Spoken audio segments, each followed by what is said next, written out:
Hi everyone, Anthony Fantano here, internet's busiest music nerd. You know who it is, and thank you for listening to this new episode of the Needle Drop Podcast.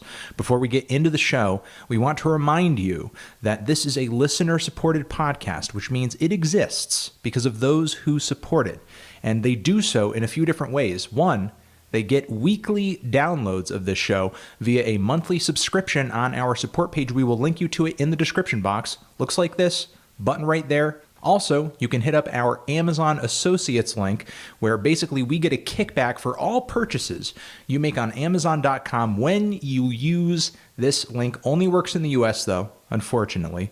But you can use it to basically make purchases you were already planning on making on Amazon, and that helps out this podcast as well.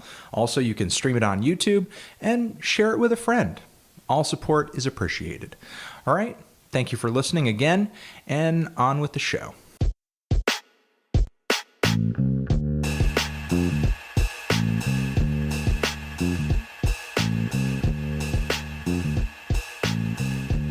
Hi everyone, Anthony Fantano here, internet's busiest music nerd, and thank you for listening into a new episode of the Needle Drop Podcast, our weekly interview podcast where we talk to artists, fellow content creators, and musicians, creators of various sorts. And in this episode, we have producer, songwriter, and singer himself, Mr. Clarence Clarity, who's come out with one of my favorite, experimental R&B, experimental pop records of this year titled No Now. Reviewed it far earlier this year. Really loved it. Still jamming it to this day. Mr. Clarity, thanks for coming on, dude. Thanks for having me. Pleasure. Appreciating the support. Yeah, no problem. I just really wanted to ask you this question. In recently listening to your new record, because every single time I listen to it, I just sort of hear new little hidden sonic bits that I didn't catch last time. Yeah. I just want to sort of get out there in the clear. So you did all the vocals on this record? Yeah, no, everything's me, yeah. Okay, so you did all the production on this record, yeah, and you wrote all the songs on this record. Yeah. You're a fucking madman, dude. I'll take that as a compliment, I think. Yeah, I don't know. It's the only way I seem to be able to work. I mean, only recently been trying to get more into collaboration since I've sort of finished that epic piece, whatever the hell you want to call the album. But yeah, at that time, it just was the only way I could work, doing everything myself. So, and again, this is your debut record, right? Yeah. I mean, I've had sort of other projects in the past that I haven't particularly gone as far as I might like, but I mean, this is the first proper record that I've done. I guess like myself. A commercial release. Yeah.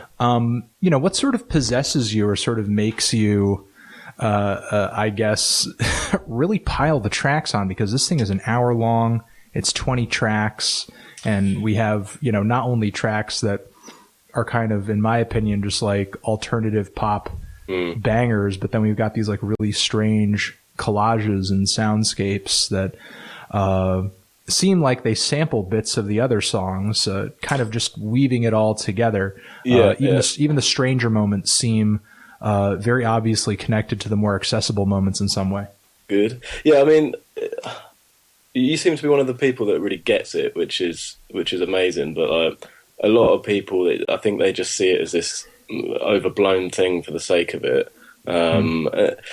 It was never really like that. I think I wouldn't say I necessarily planned for it to be 20 tracks. I think I was just trying to get together as much material as I could at one point, and you just, filter it down just into something coherent. But there's just one day that I sort of, when I was getting near what I felt was the end, and I turned around and I was like, well, this kind of works. This sounds good to me. I mean, I still edited stuff out. There's still there'll be at least another 10 songs that no one will ever hear. But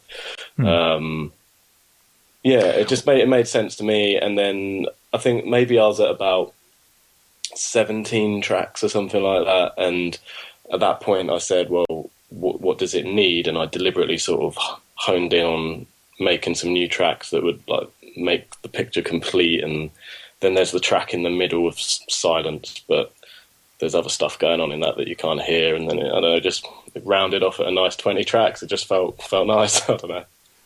I appreciate you sort of implying that I get this album in some kind of way. Well, because really at the end of the day, I feel like I don't get any of it. I guess which is so that that makes. Well, I guess it's the fact that it's so confusing and so intriguing that kind of keeps me coming back to it. I just kind of feel like one thing that I like about this record, and that's not only reflected in the track listing that you were talking about, but also just the density of a lot of these songs, just the layers and layers and layers of samples, I'm sure, as well as original synthetic, keyboard stuff and your vocal layering. It's all just so maximal, and it just kind of seems like there's obviously there is, but it just kind of seems like there's no point at which you just say stop, okay, this song is done. It kind of seems like these are the sorts of tracks that have like maybe 10 or 15 drafts before we get the actual final version. Kind of. I don't have a demo phase or anything like that. So you're just kind of like continually just working on the same track, and kind of. It'll just go through various different levels of completion. But sure, I definitely know when I'm done with a song. I know when it feels finished to me. I just think by other people's standards, that seems to be everything comes across a lot more busy. When in my head it all makes sense, but I don't. It's all part of the process, I guess, in the way I work. It's quite self-indulgent. I'll admit that. Like I do it for the moment that I'm making it, and I'm sure, like most creative people, probably find, especially with music or whatever, like you do keep adding because you're trying to keep it interesting for yourself, and you probably when you don't need to, and that's just, I don't know. Maybe I've stressed about that in the past and would be like, no, keep it simple, like, don't overdo it, but. I think with this music, I'll just go for it, and I still know when it's done. So I just enjoy making it, and then draw a line under it when I feel like there's no more room for it to go anywhere else. Yeah, exactly. That's how every track sort of feels. At least a majority of them. Like there's no room for anything else to happen. I think that's just what. I think the whole thing is meant to be, not in any real specific sense, but just a reflection of how I look at life in general. Like, it always feels, and especially the internet, whatever the hell we're becoming with the internet, is like, it is just intense, everything coming at you from all angles, and it's just meant to just mirror that a bit, I think.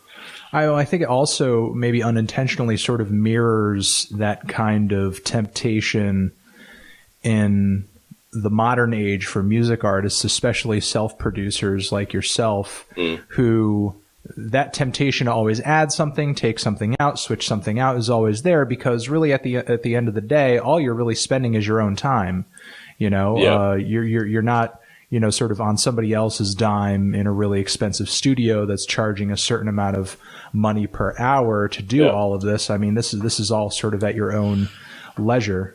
Yeah, and outside of the context of a band, there's no compromise. There's no limitations of another musician or something, or even your own to some extent anymore. Like, I can play a bunch of instruments, but if I want a sax solo or something, I'm going to pull it in from somewhere else, and maybe I'll remold it and chop it up into 1,000 different bits or whatever. But yeah, there are no limitations in any sense. So. Yeah, it's no wonder we all fall down that rabbit hole of like that band formula that you were just referring to. Is that something that you've worked in yourself with other people? Yeah, definitely. I think I like to think maybe, I don't know exactly how it manifests, but maybe that does give me a certain, push me in a slightly different place than maybe a lot of sort of bedroom producers that have just come up like making dubstep or whatever, like not to speak ill about or whatever, but like just that headspace where you never know any different. Like I have. Well, I'm not so much curious about how it influences you, sort of as far as the actual music that we're hearing on the record, but is there something about doing that in your past, in your history, that sort of pushed you to doing something in more of a solo capacity? Like, do you just get more gratification out of sort of only working with your own ideas and kind of just pushing yourself to the limits that you could push yourself? Yeah, that's probably it. It's just the no compromise, I guess, is what interests me. Is compromise like a dirty word with you a little bit? No, not necessarily. I think like the reason this record is so overblown is because I threw everything into it, and it almost is a bit of an experiment. And like, if this was just all me, what would it sound like? Like, every idea came from my head, and including like a lot of the artwork and everything. It's one vision. And especially in the current climate of, say, in pop music, definitely. I mean, there's so many people involved in a pop record now, and it's just, you don't really know what you're listening to anymore. You don't know who did what, and with this record, it's just me. And it's not to say that I necessarily have to work like that, or I'll work like that moving forward, but yeah, it seemed like the right thing to do at the time. Speaking about pop music, I mean, while this is a really experimental and a very dense and sort of purposefully overblown record, in a lot of ways it is a pop record as well. And even though a lot of these tracks do feel filled to the brim, you definitely leave space open for a lot of these hooks and melodies to breathe. How do you sort of find that balance between really overloading these tracks, but also making sure that the songs are kind of readable? And maybe, even though I enjoy the record to death, maybe they're not as readable as they could be, because I remember, really being put off by the record when I first heard it, and maybe sort of being intrigued by the album art. But then when I got to my sort of second, third listen through, kind of just all the noise was clearing for me in my head, and I was finally sort of translating the album to myself. So even though it was a little difficult at first, the songs are certainly still there, and they're very audible. Yeah, I mean, for me, structurally, I think most of the songs are just verse-chorus arrangements. Oh, yeah. There's nothing particularly clever going on, and that's deliberate. I mean, I think I wanted to keep some things simple and straightforward to hopefully allow enough room for the more interesting ideas, or, I don't know, experimental maybe, I guess. I don't know. But I guess in the process of recording and from a technical standpoint, I might build a track up, put a vocal in, and then start taking stuff away to sort of make room for it. And it becomes a bit of a sort of ice sculpture that I'm chipping away at until it becomes something recognisable as hopefully something digestible. But well, I think what you were saying there with the pop song structures really makes a lot of sense, because with everything on this record being so dense and really difficult, it kind of seems like you've got to stick to at least this one simple idea, or else it would just all there would really be no stop to any of it. I mean, I did try and have a consistent sort of palette of sound. I mean, it might have been quite a big palette, but I did start out with some rules and deliberate limitations that I wanted to set for myself, because I knew that, like, when I get in the zone, I go off on one, and I had to sort of have a few walls. I mean, most of the drum sounds are the same. There's not that many, for example. There's reoccurring sort of harps and synths, and I don't know. I feel like it might not come across on the first listen. I can't really expect it to, and maybe it's almost on a subliminal level. But over a few listens, it should feel like you're always in the same world, even if it is busy and it's intense. You're in the same nightmare. So yeah, yeah. So I think that's exactly how it feels. It becomes a familiar nightmare. Then maybe it's all right. It's just another night dreaming. Yeah, I mean, I would say that's a really accurate description, because I mean, I can't say that there's any one or two particular sounds that, even in all of my listens to the record, that I'm like, oh, that's the same exact sound I heard, several tracks earlier. But subliminally, yeah, it does all kind of read as being from the same strange place. And then with the last track kind of, sounding like as if it's just a reference to the first track that just loops right back into the start. Yeah. And it just kind of seems like the nightmare is just ever going. Like, if you wanted to, you could just loop this album forever. Yeah, I think it's just meant to be a bit of a nod to, like, well, I don't know, you can interpret it on a few levels, but almost like this Groundhog Day style, just constant repetition of life in general. Or, you could get a bit more fancy in reincarnation and all that kind of thing. And I did try and have a few sort of elements of that in maybe some lyrical themes, and I don't know, but yeah, no, I mean, just the idea of infinitely inspires me. So yeah, it felt quite right to somehow weave that into the like, almost literal sort of fabric of the record. Yeah. Okay, so we're talking about a lot of sonic themes on the record. You kind of referenced the lyrical themes on the record, which is maybe the most confusing and just unknown realm to me of this record. I mean, I find myself singing along to a lot of the songs, but do I have any sort of like even semblance of an idea as to what I'm singing along to? Really, I don't. Really, I have no idea. Like, what are we trying to say with Cancer in the Water? I'm not sure.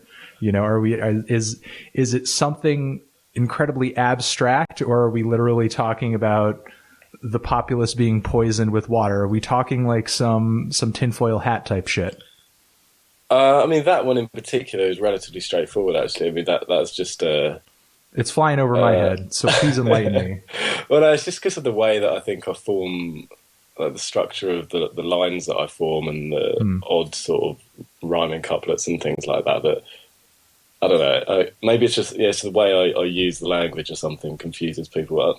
I mean that one, for example, I guess it has two layers to some extent with the poisoning of the population or whatever, or just fluoride in the water, that kind of thing. Like, what if they were putting cancer in it, blah blah blah, that kind of thing. But and then the other side of it is just a more personal sort of level of bereavement and wanting to take revenge for my suffering on everyone else by putting cancer in the water. But that's pretty dark. Yeah, I don't. It's art. No, I understand. Run with it. It's not, it's not a manifesto, is what you're saying. No. Okay. I don't have the resources, Yeah. Okay. Yeah. All right.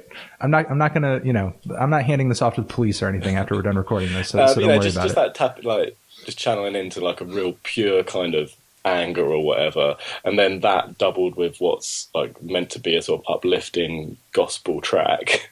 Well, yeah, exactly. I mean, the funniest part about that is that the song sounds so uplifting. Yeah, no, I mean that's just the idea, just slamming extremes together and seeing what happens.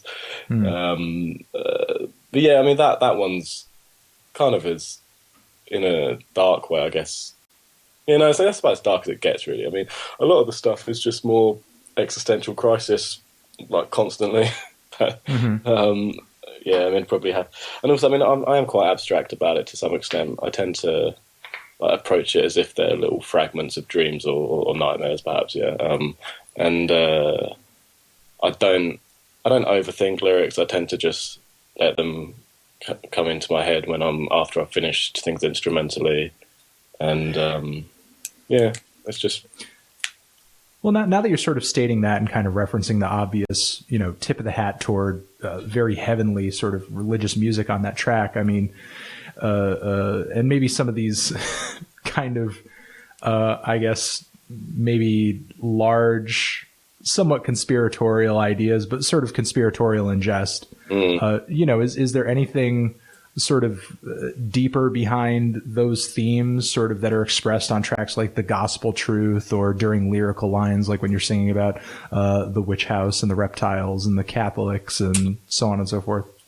Well, that one, I mean, meadow hopping, traffic stop in Death Splash is that one was almost meant to be a nod to conspiracy theories as entertainment.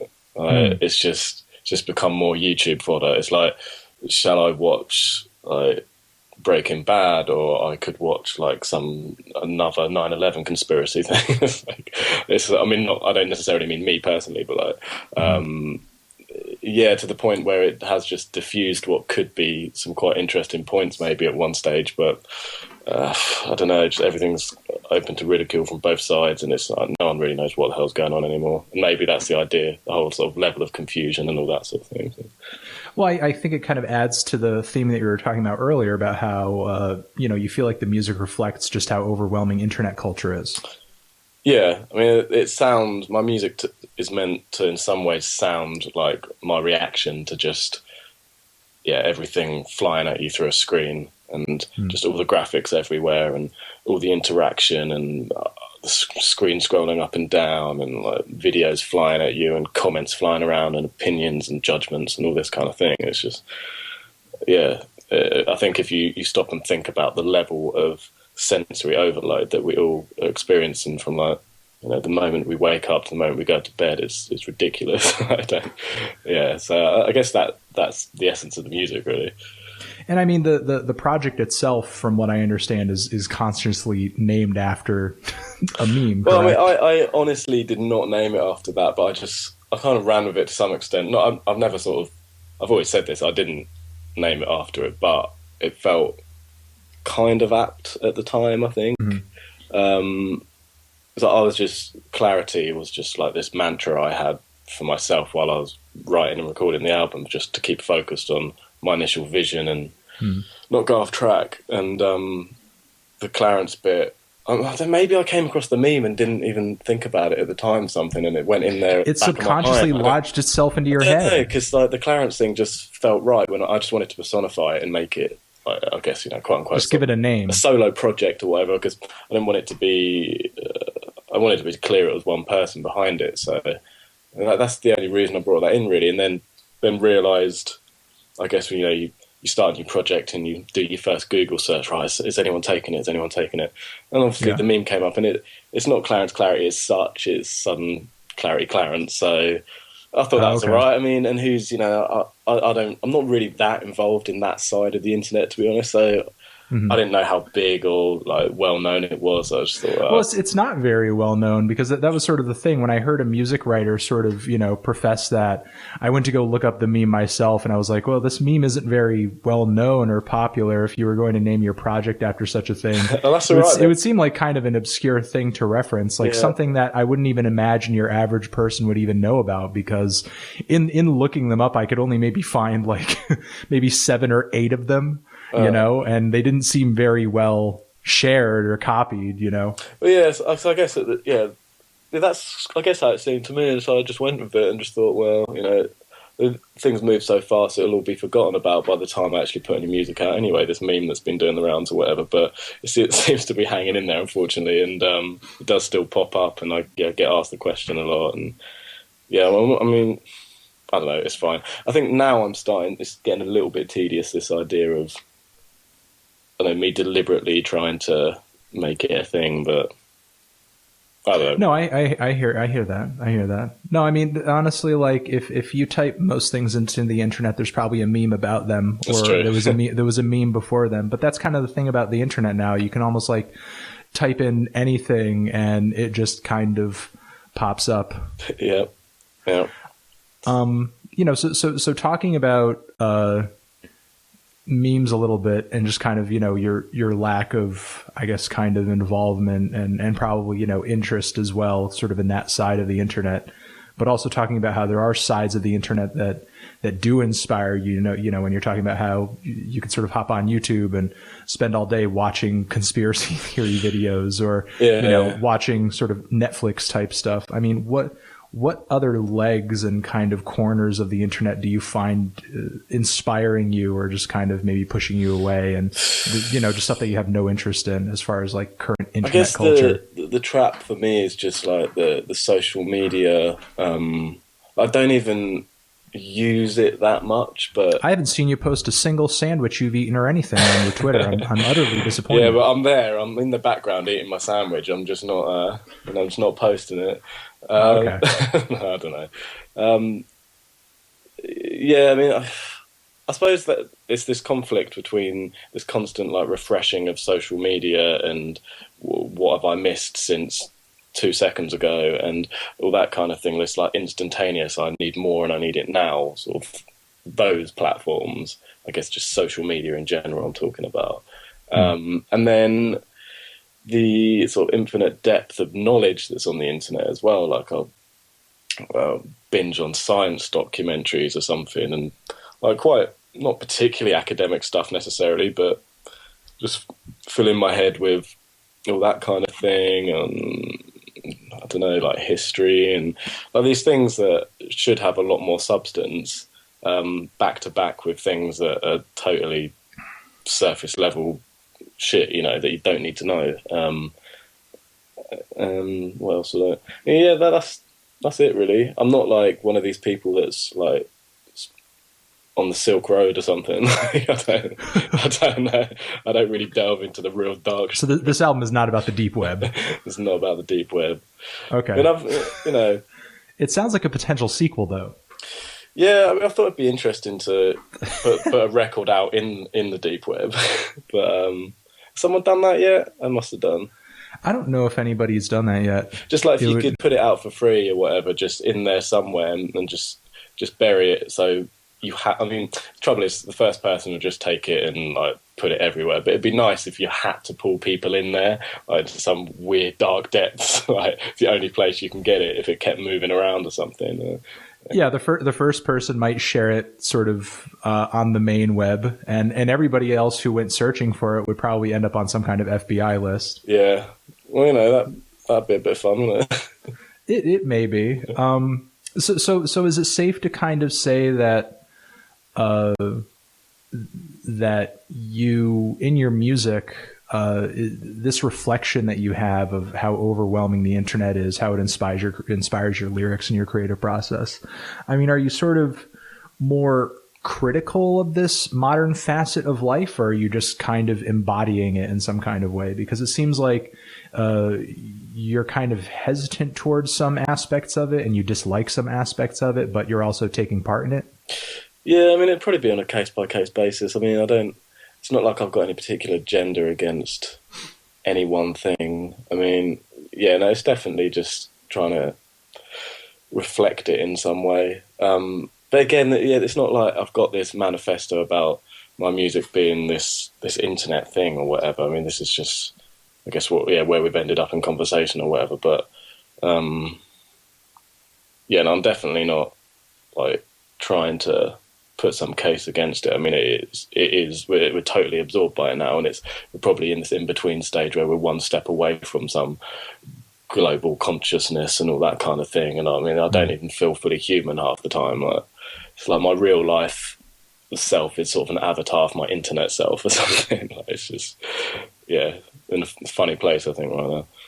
Do you find it easy these days, or do you sort of make time for yourself to kind of unplug from all of it? Or do you think, you know, for yourself personally, has it just become just a regular everyday facet of life and it's just kind of there and you accept it as being there?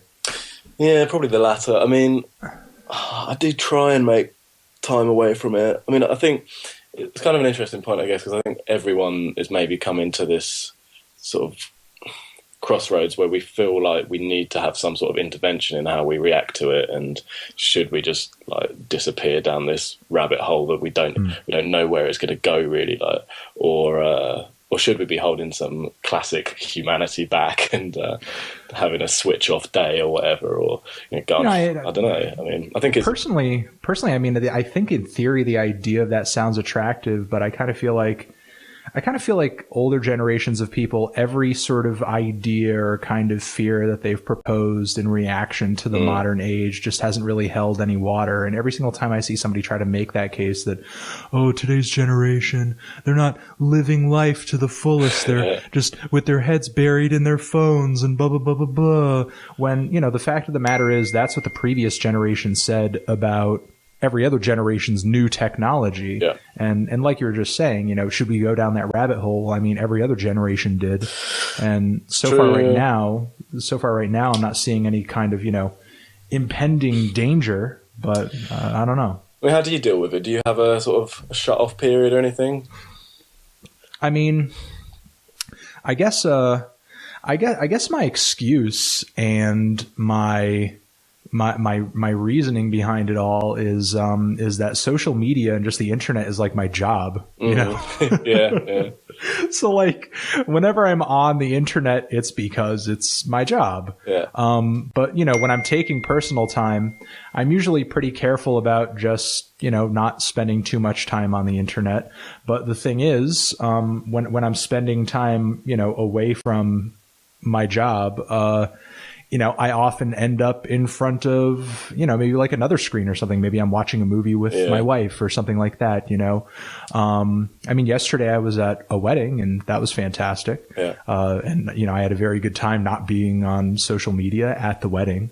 So, when I make sure to take personal time and just take time off of work, it just so happens that most of my time off of work also sort of involves no social media, because to be on social media would mean to be doing work. Yeah.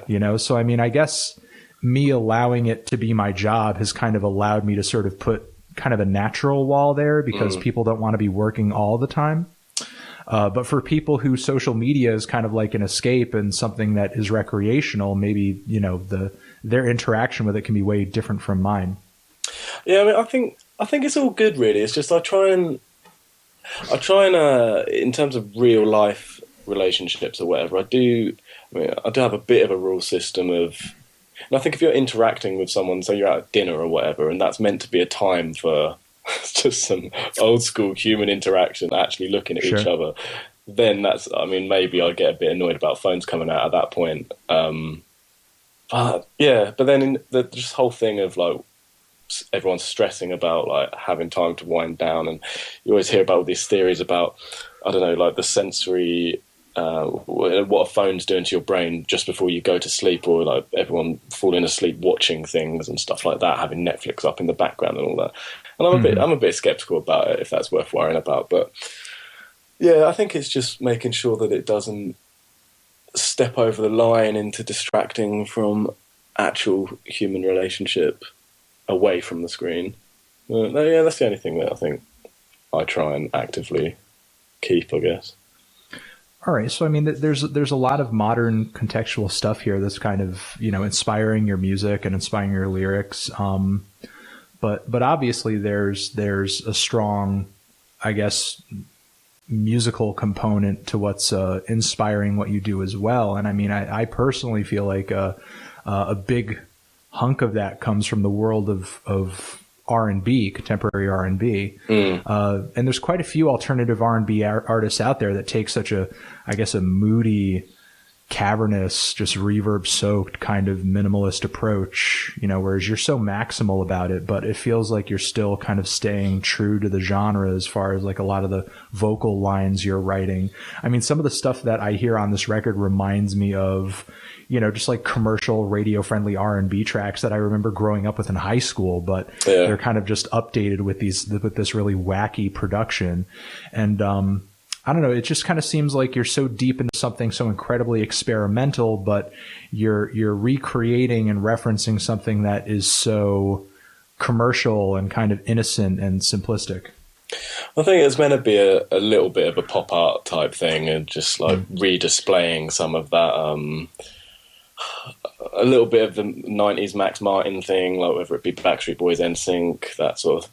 Yes, exactly. Like there were lines on there where I was telling my wife, I was like, this sounds like a freaking Backstreet Boys track. Yeah, no, it's intentional. It's just like this idea of this sugar-coated thing being put through vicious blender and just totally, I don't know, reconstructed into something hideous and ugly, and then,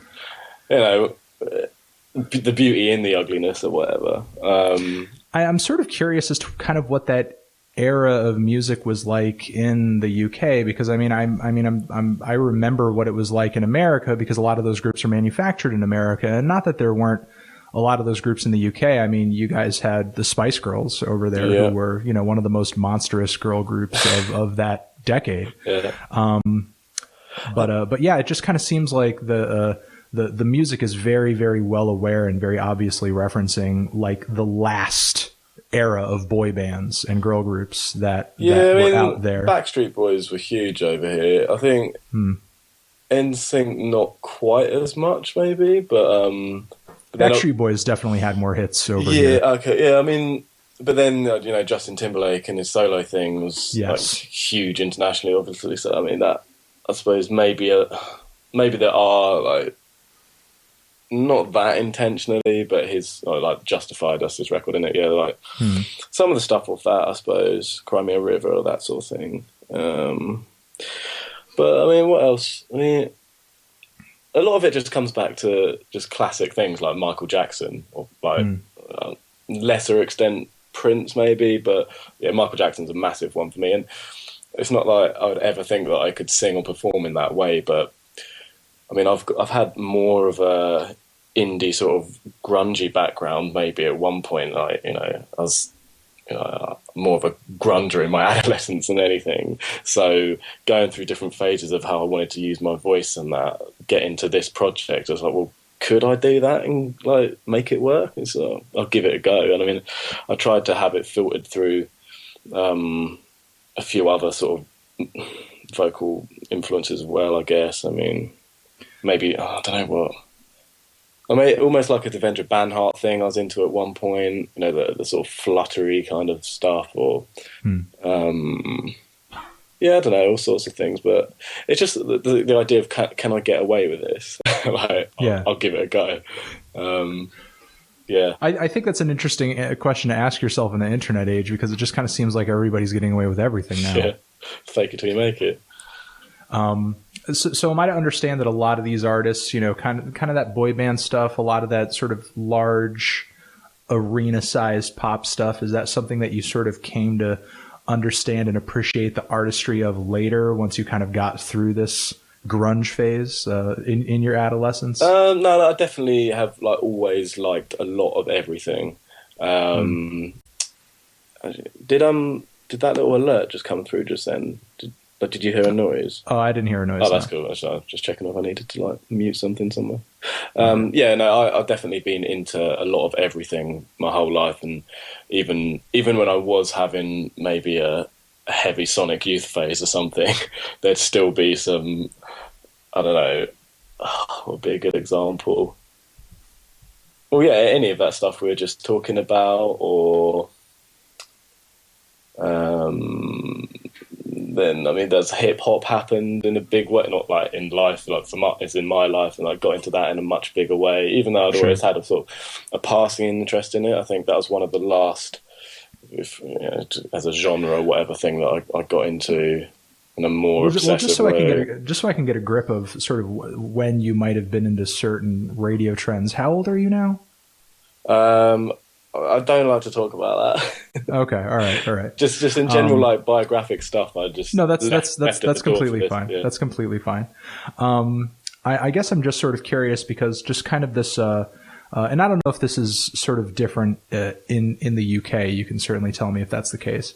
But I feel like this wide enjoyment of, you know, each genre kind of with no sort of barriers, you know, as to certain genres being not as musical as other genres, is something, you know, that I see more and more in this newer generation of music listeners than I did with people who I remember growing up with in high school, who, you know, you had your people who were very, very, very much rock centric and didn't want to hear anything that wasn't rock music. And you had your people who were very, very pop centric and didn't want to be hearing anything that wasn't pop. And a lot of the people who were into the underground stuff had a lot of animosity toward a lot of the pop stuff on the radio. And the people who were into hip hop didn't really want to venture too far outside of that realm either. Yeah. Yeah, no, that's what it felt like for me. I think it was a lot more tribal, and you had to make your alliance with one thing or the other. Mm-hmm. I think I definitely tried to stay out of that in a way, and I just kept my head down, didn't want to be bothered. So I didn't particularly, you know, if you were into like new metal or whatever, then, you know, you would be asking to have stuff thrown at you or whatever, just walking around. So I guess I always did my own sort of quiet thing, but in general, I feel like things have changed in that sense, and I guess it's coming back to the internet, isn't it? Like, you can just cherry pick from so much different stuff. It's not like, you know, maybe you're trying to get your cues from one particular magazine or one radio show or whatever. It's when it's coming from everywhere. I guess it's no surprise that people's identities maybe aren't quite as driven by genre, I'd hope, but I don't know. That's how it feels to me anyway. Yeah, it just kind of seems like there's no real sort of, I guess, investment on that tribal level when it comes to getting into things anymore, when it comes to getting into certain genres of music. Yeah, and there are pros and cons of that, aren't there? Because,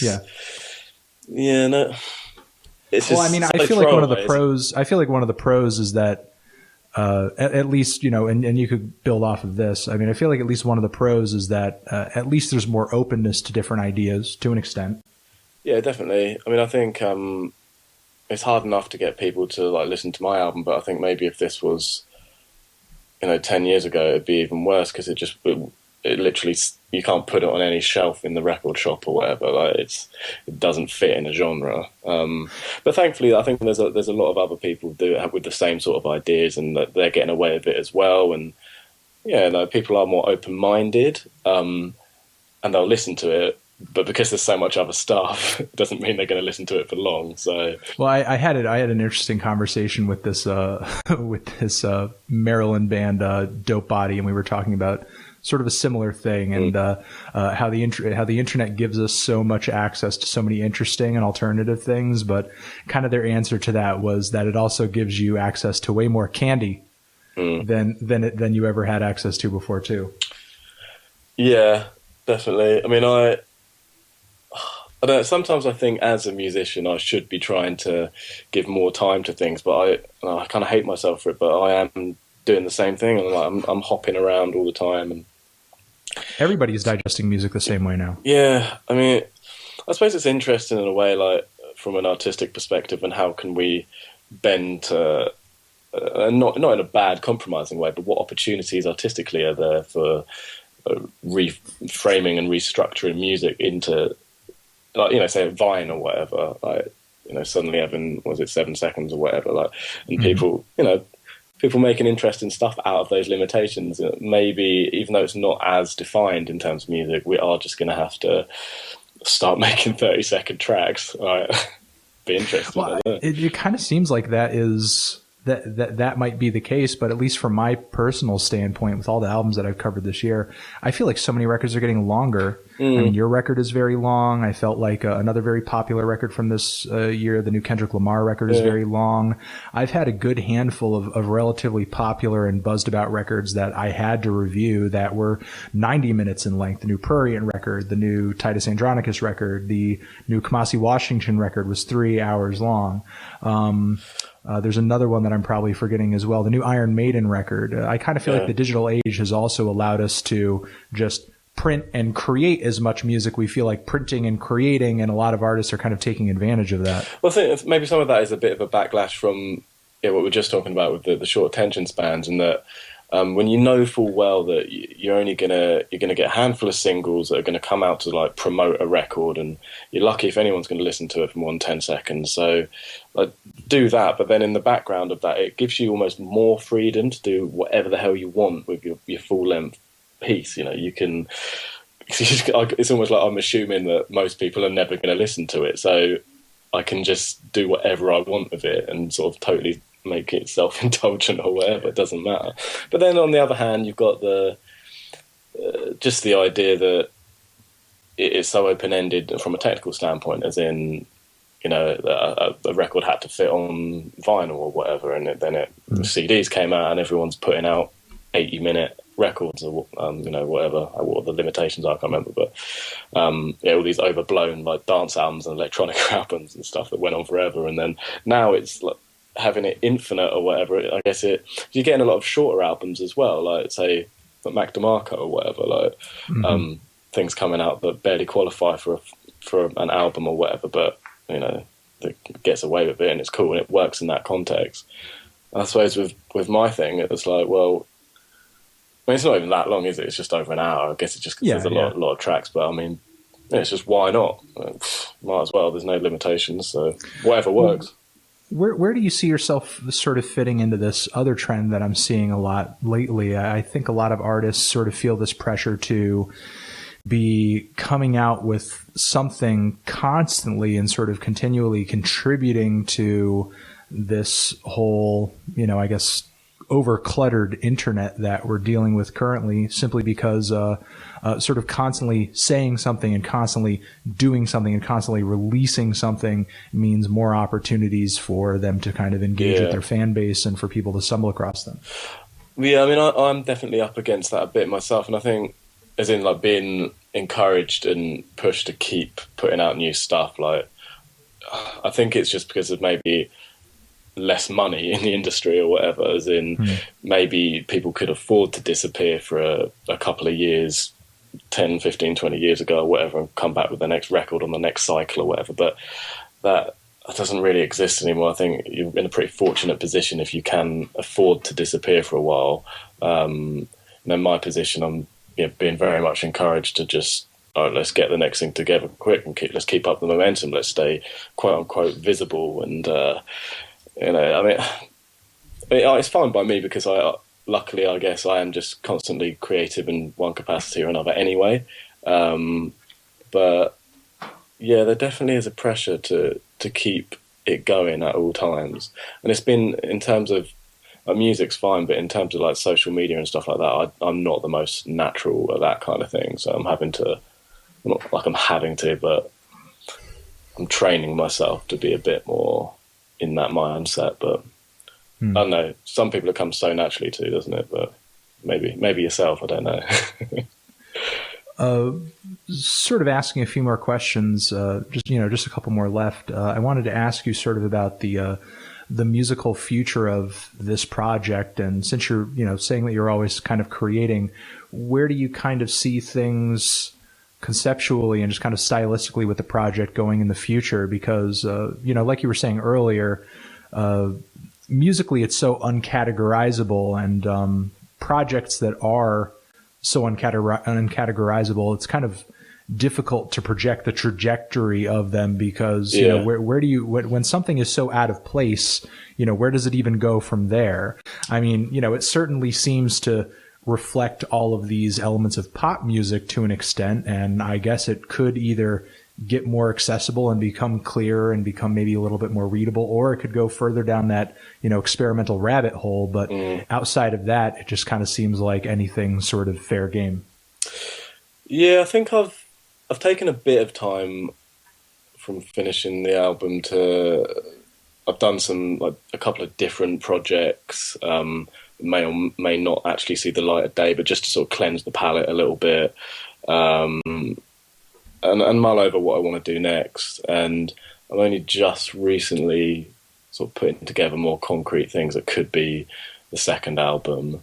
The way my instinct with it is that I'd probably just go to the extremes, as in the pop tracks would be super accessible and super radio, and just see how far I can push that without vomiting on myself, And then the experimental stuff, just push it so hard and just totally alienate everyone. I don't know, to an almost comic level, I don't know. That's my initial feeling of maybe where I could take it and have it all going off at the same time. It's all inside of one record, and it just being this mad car crash, in a more extreme way than the first one was. Maybe, I don't know, but yeah, I'm still working that stuff out. And I think almost like what you're saying with not being able to work out maybe where things are going with an artist like me, I think I can keep a consistency if I'm careful about the sounds I'm using and not completely wiping the slate clean and doing my rock album or something. Just keeping enough that keeps it an anchoring with the first album. And yeah, I think I know roughly what I'm going to do, but. And is it safe to say the next record will be out on Bella Union as well, or? I can't really confirm either way at the minute, as I haven't actually done any music for the second record officially yet. So I guess the ball will be in their court further down the line. But yeah.